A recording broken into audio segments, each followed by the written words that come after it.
Hello students, I'm again here and today we will discuss about computer hardware.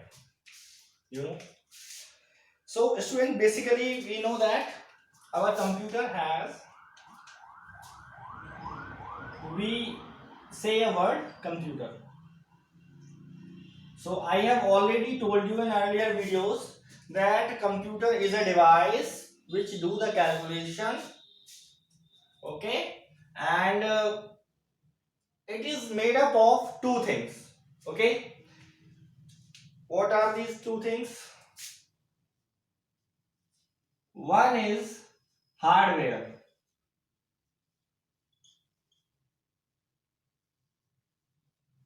okay, and okay, marker is dropped, and another important part is software.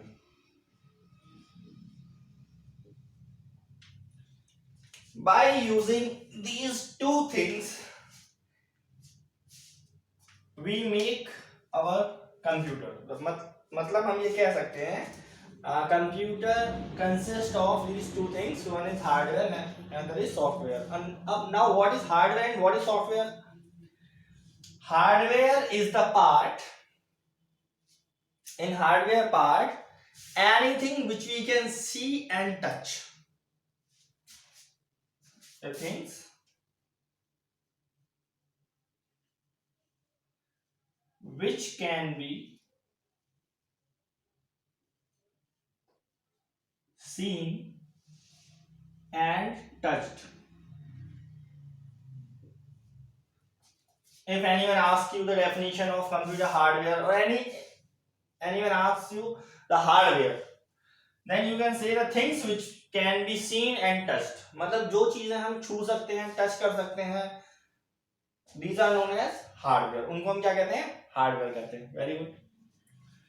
And then software. Software is set of instructions on which hardware do the work. Hardware executes itself. तो हम वो समझते हैं. तो software part हम discuss नहीं करेंगे अभी. We will not discuss the software part.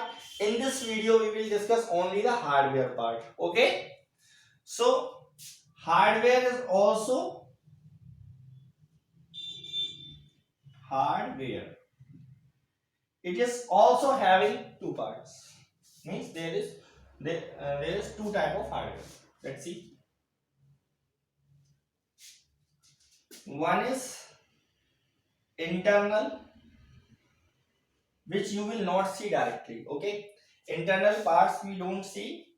Actually, if you want to see the internal parts, you will have to open the cabinet, and thereafter you can see, you can view. And another thing is external hardware. External hardware is the separate things which we connect at the time of need. Like printer is the external hardware, mouse, keyboard, right? A monitor is a part of external hardware. Okay, so in internal hardware we talk about the internal parts of a CPU. Internal parts of a CPU. CPU, you know, Central Processing Unit. I'm not writing over here. I will ask you, and you will give me the answer on WhatsApp or in the comment box. So you will tell me in the comment box what is the full form of CPU. It is a question for you. So why I'm asking this question? So that I can understand that you are watching this video carefully, and I will ask you the same questions in this video. Different questions I will ask. Okay. Internal parts of a CPU. So what are internal parts? Let's discuss. Internals are, the main part is motherboard. Motherboard. It is also known as main board. Main board. Because Why do we call it motherboard? Because it connects all the device, all the peripherals. Peripheral मतलब the things which we connect, these are known as peripheral. तो हम motherboard में ही सारी चीजें connect करेंगे. That's why it is known as motherboard, or we call it main board, because by using this circuit we connect all the things. Second is, और internally आपको क्या मिलेगा? SMPS. SMPS full form is switched mode power supply. मैं फिर बोल रहा हूं, switched mode power supply. यहां मैं नहीं लिख रहा हूं फुल फॉर्म, आपको मुझे कमेंट बॉक्स में बतानी है इसकी full form. Third is RAM, random access memory. I will make another video in which I will show you all parts of a CPU. Okay, don't worry. And I will show you right now. Okay. Fourth is hard drive.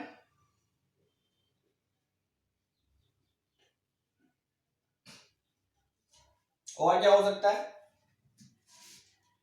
DVD writer,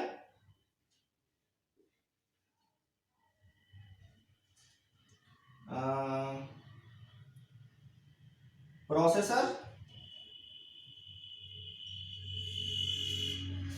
right. तो ये चीजें हमने discuss की यहाँ पर. क्या ये चीजें हो सकती हैं. अब मैं आपको फटाफट से एक सीपीयू ओपन करके दिखाऊंगा और आप उसमें देखेंगे कि क्या क्या चीजें होती हैं. चलिए,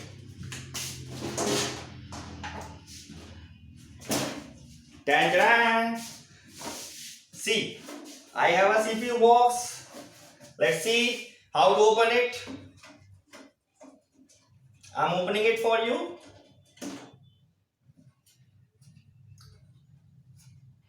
It is not too much difficult.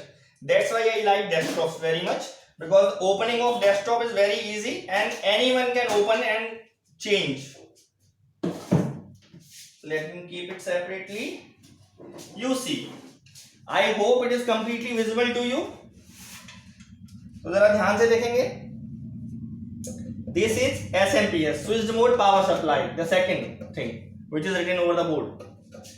This is the motherboard, main board, the green circuit board you are seeing over here. And RAM.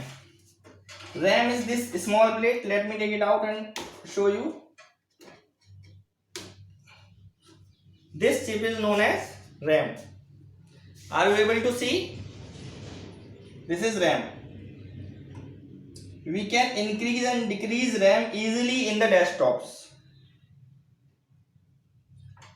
And the desktops parts are cheaper also in comparison to laptop.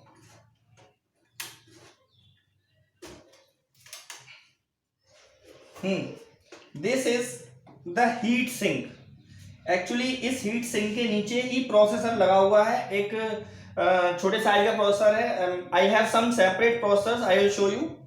आप देख सकते हैं ये heat sink है हमारी. इस processor के just ऊपर ये हीट सिंक लगी हुई है. ये फैन लगा हुआ है. इस फैन से क्या हो रहा है कि जो प्रोसेसर हमारा जब वर्क करता है then it generate some heat, and उस हीट को निकालने के लिए हमें एक फैन उसके ऊपर लगाना पड़ता है. This is known as heat sink. इसको बोलते हैं हीट सिंक, जो हीट को बाहर निकालती है. इसके अलावा आप अलग अलग पार्ट्स देख रहे हैं. कई सारे पोर्ट्स दिए हुए हैं इसमें. And hard drive and DVD writer are absent. ये हार्ड ड्राइव की केबिन दी हुई है. यहाँ पर आप हार्ड ड्राइव लगा सकते हैं, यहाँ पर आप डीवीडी राइटर लगा सकते हैं, but these are absent in this CPU. And hard drive बहुत जरूरी है, बट अभी इस सीपीयू में मैंने हार्ड ड्राइव इंस्टॉल नहीं की है. I will install it later on. तब तक हम बात करते हैं पोर्ट्स की. Okay, let me discuss the ports. Here you are seeing some ports. Some ports are given over here, and I will tell you about these ports when I will write over the board first of all. So I hope you have seen the CPU from inside. तो आगे बढ़ते हैं. मैं CPU को बाद में बंद करूंगा. तो हमने यहाँ पर देखा मदरबोर्ड क्या होता है, SMPS, RAM, hard drive, DVD writer, processor. So these are internal parts हाँ प्रोसेसर रह गया, प्रोसेसर दिखा देता हूँ आपको मैं।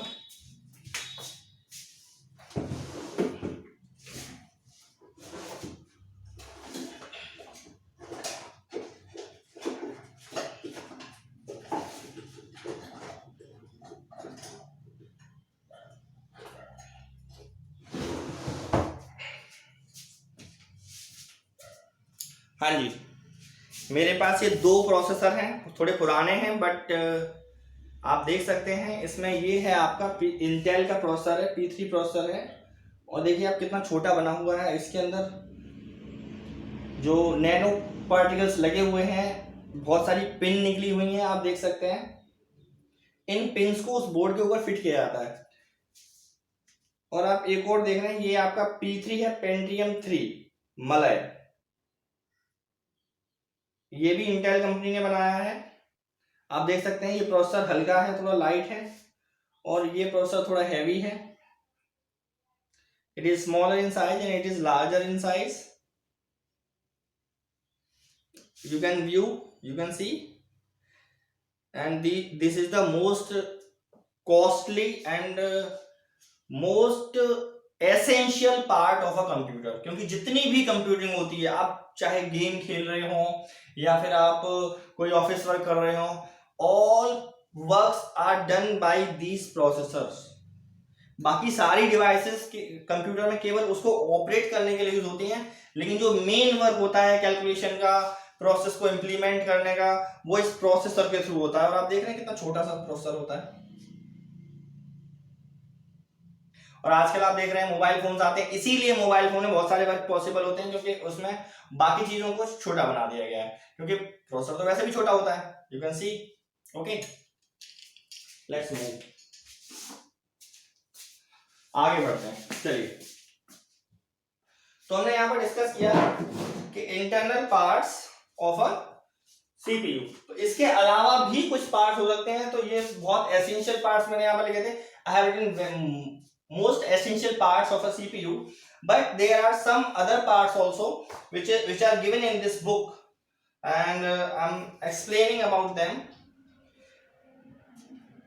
So motherboard we have already discussed. A motherboard is a sheet of plastic that holds all the circuitry to connect various components of a computer system. So this can be the very good definition of motherboard, and it is one of the most essential part of a computer system. It holds together many crucial components of a computer. Crucial means essential parts, most important parts of the computer, including the general processing unit, matlab CPU, central processing unit, and memory and connectors for input and output devices. Means all input and output devices are connected with the help of motherboard. तो motherboard सबसे important part हुआ। Processor भी उसी के ऊपर लगाया जाता है, मैंने आपको बताया। और रैम भी आपको मैंने दिखा दी, रैम भी मदरबोर्ड की डायरेक्ट ऊपर ही लगाई जाती है। And in addition to circuits, motherboard contains a number of sockets and slots to connect other components. बहुत सारे सॉकेट और कनेक्टर दिए होते हैं मदरबोर्ड में अदर चीजें लगाने के लिए, कनेक्ट करने के लिए। साडा पोर्ट होता है, पाटा पोर्ट होता है, इसके अलावा PCI स्लॉट होता है। There are many slots, we will discuss over here. And motherboard mainly consist of the following. Motherboard में क्या क्या होता है? Processor chip, BIOS, memory chips, memory chip मतलब RAM, external storage controllers for video display and audio, and expansion slots for connecting additional circuit boards. मतलब expansion slot मतलब PCI slot की बात कर रहे हैं हम, जिसमें हम और भी अदर बोर्ड कनेक्ट कर सकते हैं, छोटे छोटे अदर बोर्ड भी उसमें, अदर जिनको हम इन शॉर्ट कार्ड बोलते हैं। तो वो कार्ड भी हम कनेक्ट करते हैं। जैसे कि कौन कौन से कार्ड होते हैं? साउंड कार्ड होता है और वीडियो कार्ड होता है, जिसको हम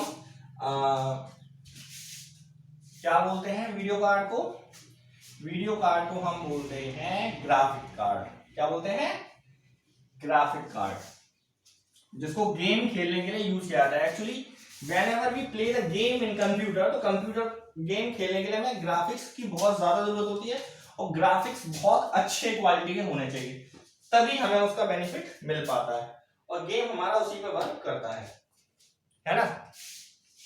तो हम डिस्कस करते हैं। इसके अलावा हम कंप्यूटर में, सीपीयू में और क्या क्या लगा सकते हैं? हम लगा सकते हैं मदरबोर्ड में साउंड कार्ड, साउंड कार्ड अब आजकल जरूरत नहीं पड़ती, now days we don't need it, ये इनबिल्ट आता है मदरबोर्ड में। But in early days, starting में जब कंप्यूटर हमारा बना था, चला था, तो साउंड की नीड नहीं होती थी, कोई म्यूजिक नहीं सुनता था स्टार्टिंग में।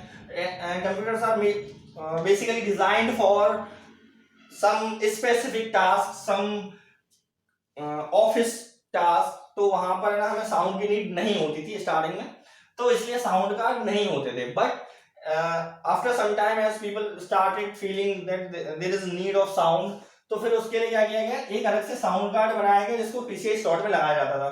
फिर धीरे धीरे ये हमारी जरूरत बन गई, इसलिए क्या हुआ, साउंड कार्ड हमारा उसमें इनबिल्ट आने लगा। अब हमें साउंड कार्ड अलग से लगाने की जरूरत नहीं पड़ती है। फिर भी अगर जैसे किसी केस में हमारी इंटरनल आईसी अगर खराब हो जाती है साउंड वाली, then we can replace it with the external sound card. Okay, उसी तरह से अच्छा, इसके अलावा साउंड कार्ड को हम और कब यूज करते हैं, इसको बेसिकली यूज किया जाता है जब हम किसी जैसे आपने देखा होगा रेडियो जॉकी वगैरह होते हैं, तो इन लोगों के पास जो कंप्यूटर होते हैं, तो उसमें ये लोग साउंड कार्ड का इस्तेमाल करते हैं, क्योंकि वहां क्या होता है कि साउंड कार्ड का खराब होना एक बहुत आसान सी चीज है। तो अगर इनके मेन कंप्यूटर खराब हो जाएंगे तो इनको बार बार मदरबोर्ड को बदलना पॉसिबल नहीं होगा, तो जब इनका कार्ड खराब हो जाएगा तो उस कार्ड को ही रिप्लेस इजीली कर सकते हैं। तो वहां पर ये लोग साउंड कार्ड का इस्तेमाल करते हैं, और साउंड कार्ड में स्पेशली उसको डिजाइन भी किया जा सकता है, इसलिए एक्सटर्नल साउंड कार्ड का यूज करते हैं वो लोग। ठीक है, जब उनको स्पेसिफिक टाइप का ऑडियो चाहिए होता है, हाई क्वालिटी ऑडियो चाहिए होता है, तो वहां पर हम साउंड कार्ड का यूज कर देते हैं।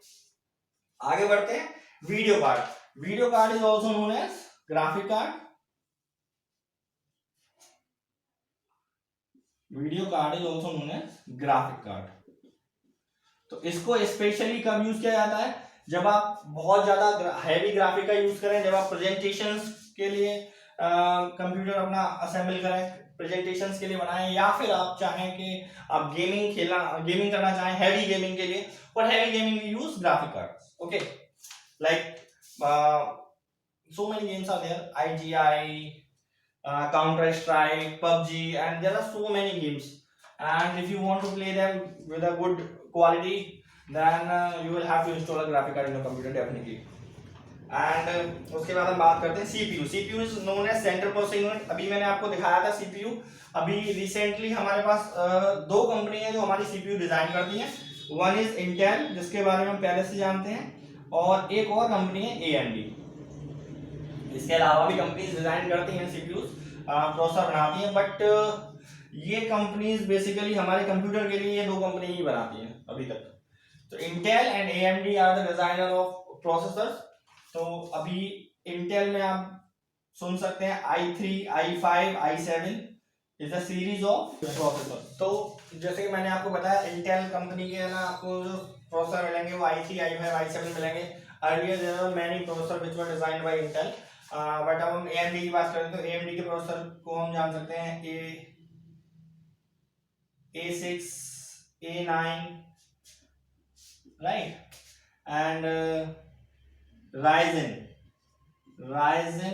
3, Ryzen 5 and Ryzen 7. Ryzen is a series of AMD, and these are very powerful processors. Okay, these are not given in the book, but I'm telling you. अच्छा, CPU के ना 3 parts होते हैं basically। तो 3 parts कौन कौन से होते हैं? ALU, it is not ALU, okay, it's ALU. ALU stands for Arithmetic and Logical Unit. दोबारा बोल देता हूँ, Arithmetic and Logical Unit, or sometimes some people call it Arithmetic Logic Unit, that is also okay.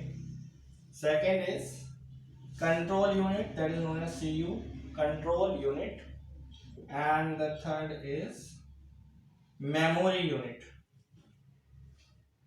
I will not write the full form over here, you will write it by yourself after watching this video. ये हो गई आपकी memory unit, ये हो गई आपकी control unit, और ये हो गई ALU, arithmetic logic unit. By combining all these three things we get this CPU। मतलब जो अभी मैंने आपको प्रोसेसर चिप दिखाई थी, दोबारा दिखा देता हूं। This is the processor chip, और इस प्रोसेसर चिप में ये तीनों ही चीजें कंबाइंड है। ओके, तो आगे बढ़ते हैं। Now we talk about RAM.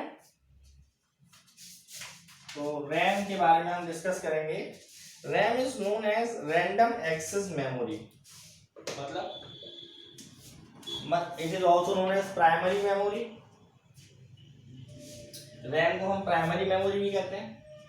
अब होता क्या है कि हमारे कंप्यूटर में जो भी हम वर्क करते हैं, that work should be done at some place, है ना। तो जिस जगह पर हम काम करेंगे, जो वर्किंग मेमोरी होती है, उसे हम बोलते हैं RAM, random access memory, RAM. Okay, और इसको हम प्राइमरी मेमोरी भी कहते हैं, प्राइमरी मेमोरी। ठीक है, ये जितनी ज्यादा होगी उतने ही ज्यादा टास्क हम अपने कंप्यूटर में एक साथ कर सकते हैं, उतने ज्यादा प्रोसेस एक साथ कर सकते हैं। जनरली रैम आपकी 2 GB, 4 GB, 8 GB, 16 GB segment में आती हैं जनरल माइक्रो कंप्यूटर्स के लिए। जो हमारे जनरल कंप्यूटर होते हैं उनके लिए बता रहा हूँ मैं। और इससे पहले रैम जो आती थी वो काफ़ी छोटे साइज की भी आती थी, लाइक 64 MB की रैम भी होती थी मेरी जानकारी में। जो है 64 MB रैम पे विंडो XP बहुत अच्छे से चलती थी इन क्वाइट अर्ली डेज। और अभी तो रैम काफ़ी ज़्यादा अवेलेबल है, GB में अवेलेबल है, आप देख सकते हैं। तो रैम का बेसिकली वर्क क्या होता है? इसका वर्क होता है to store the data and instructions during the execution of program. जब हम प्रोग्राम को चलाते हैं उस वक्त जो मेमोरी चाहिए होती है वो मेमोरी ये होती है। जैसे कि हमने कंप्यूटर ऑन किया तो आपने देखा होगा कंप्यूटर ऑन करते वक्त थोड़ा टाइम लगता है, मतलब आपने बटन दबाया, स्विच ऑन किया, उसको ऑन आप कर देते हैं बटन दबा के, लेकिन उसके बाद उसे ऑन होने में थोड़ा टाइम लगता है, it takes some time. So why it takes time? ये टाइम इससे लगता है because the instructions which are written और which are saved in the secondary memory unit, और सेकेंडरी मेमोरी से वो प्राइमरी मेमोरी पे लोड होते हैं। मतलब हार्ड ड्राइव से, जैसे हमारा ये कंप्यूटर है, कंप्यूटर में हमारी रैम है ना, ये हमारा प्रोसेसर है,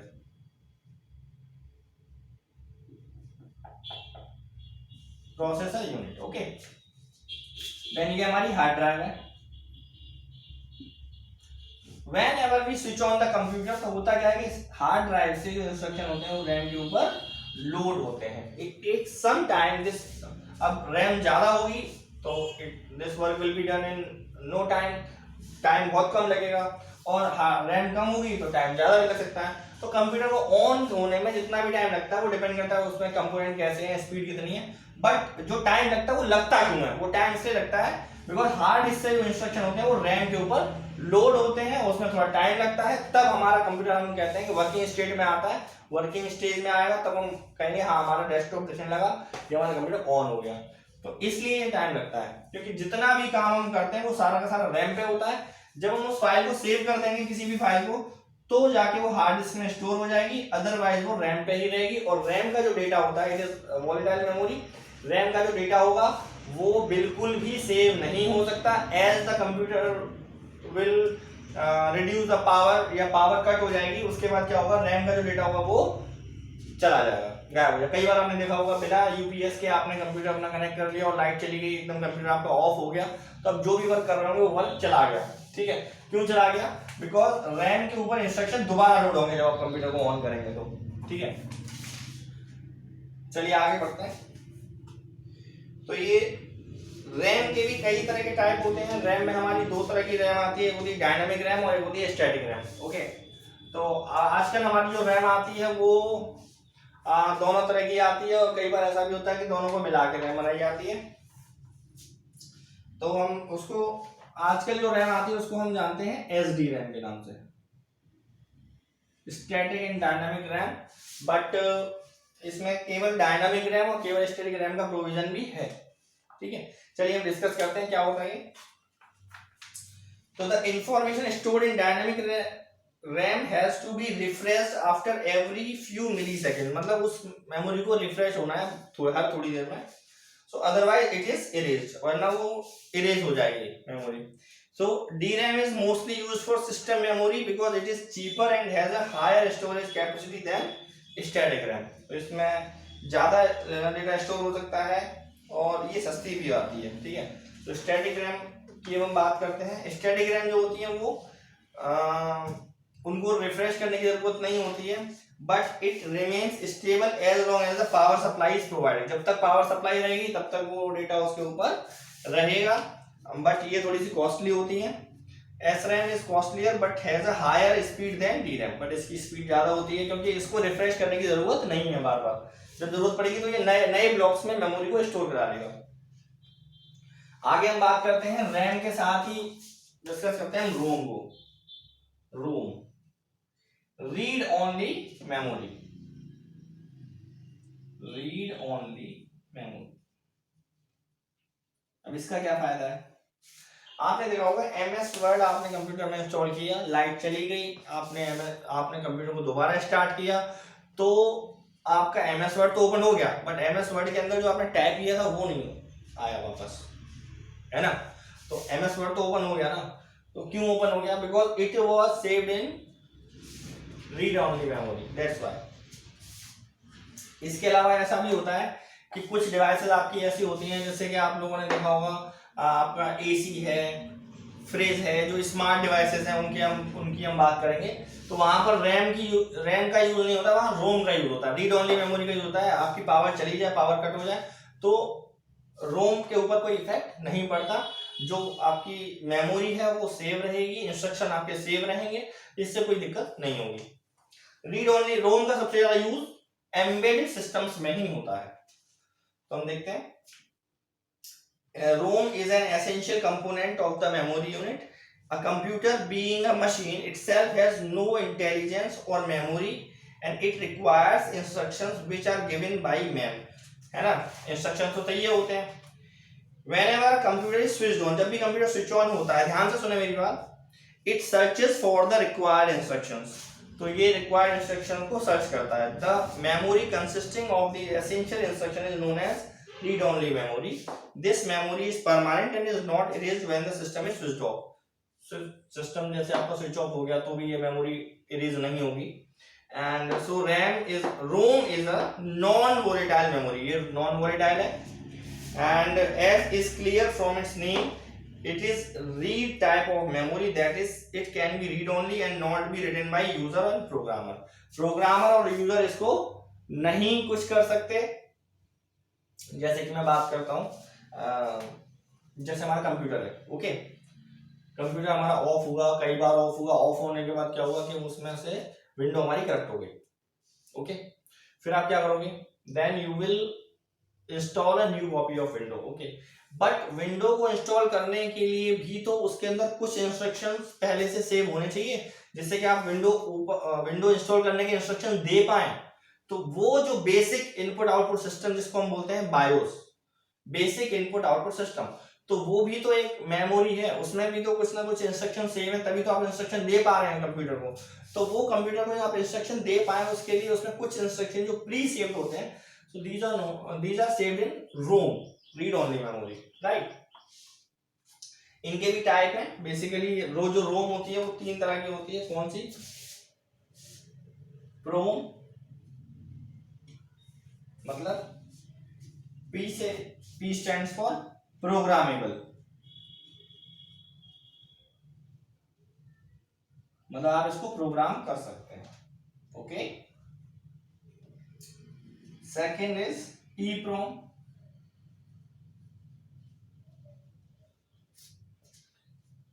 इरेजेबल प्रोग्रामेबल, इरेजेबल,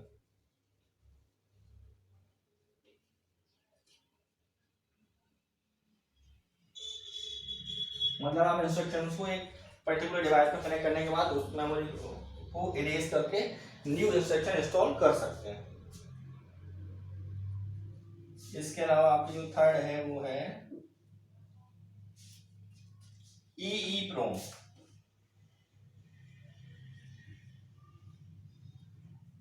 अब इसमें ये एक ई और ऐड हो गया। अभी आप देख रहे हैं यहाँ ये प्रोम है, प्रोम में है ना एक ई ऐड हुआ है यहाँ पर EEPROM में एक और ई ऐड हो गया। तो सेम है, ये E stand for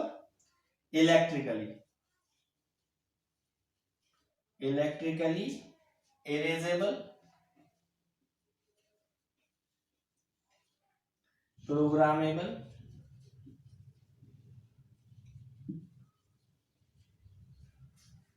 read only memory. ठीक है, तो जो EEPROM है वो सेम होता है, इसी की तरह होती है ना, but it information can be raised by using a high voltage current. इसको केवल एक हाई वोल्टेज करंट का यूज करने के बाद ही इरेज किया जा सकता है। तो they are certain type of ROMs. आपको केवल जानना जरूरी है, बाकी ऐसा कुछ खास यूज नहीं है आप लोगों के लिए। ठीक है, आगे बढ़ते हैं। Disk drive. डिस्क ड्राइव मतलब कोई भी डिवाइस जिसमें हमारी मेमोरी सेव होती है, उस डिवाइस को हम कनेक्ट करते हैं। तो डिस्क ड्राइव हमारी कई तरह की होती है, जिसमें हम डेटा को इससे क्या होता है, data can be read, can be saved, can be erased, can be modified by the user और द प्रोग्रामर। तो उसके लिए हम डिस्क का यूज करते हैं। डिस्क ड्राइव हमारी कई होती है, डिस्क ड्राइव, इसको हम सेकेंडरी मेमोरी भी कहते हैं।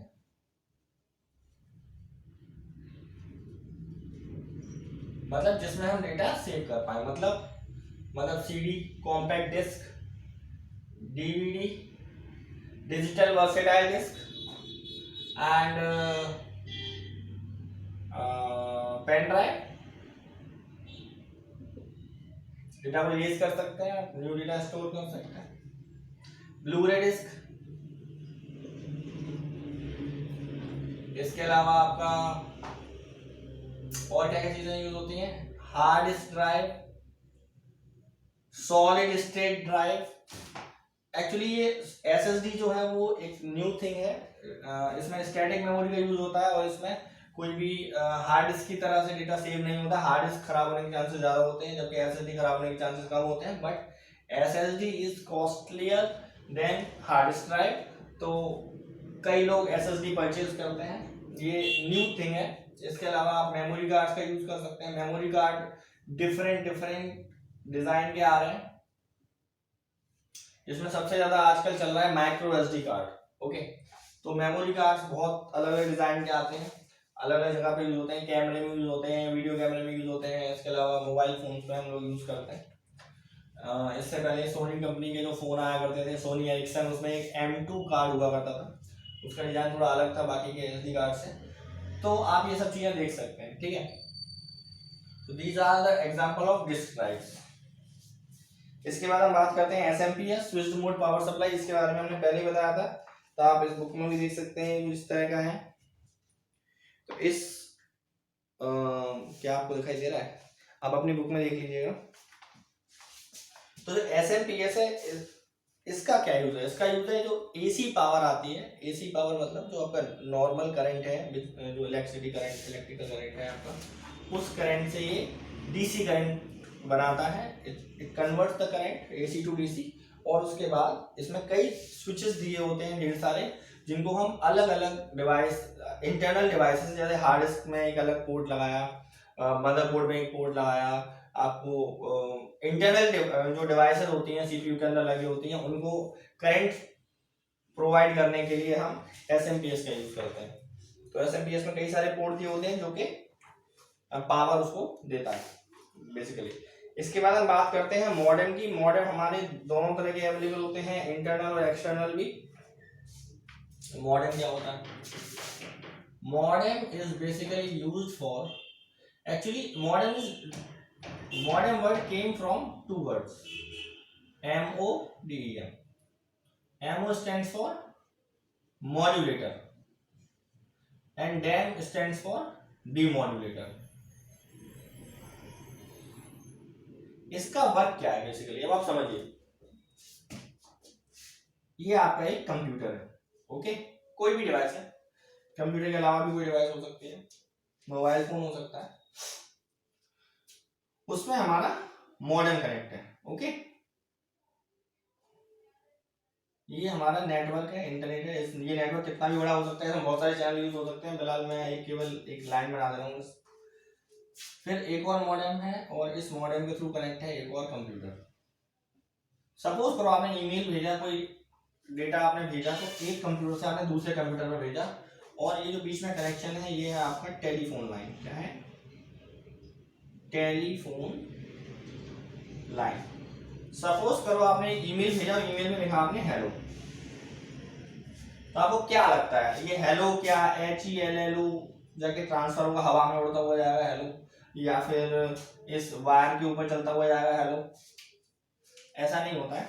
होता ये है, जो एनालॉग सिग्नल होता है उसको हम डिजिटल सिग्नल में कन्वर्ट करते हैं with the help of modem.